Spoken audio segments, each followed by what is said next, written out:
How to sneeze without contaminating others, proper etiquette.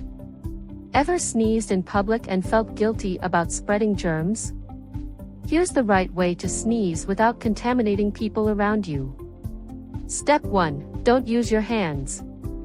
Sneezing into your hands spreads germs to everything you touch, door handles, phones, and even handshakes.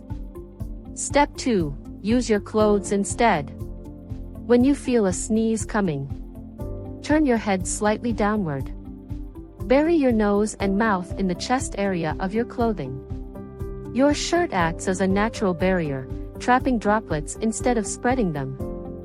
Step 3. Wash your hands afterwards.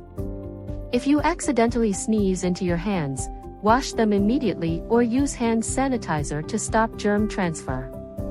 Why does this work? Sneezing into fabric reduces airborne germs by up to 70%.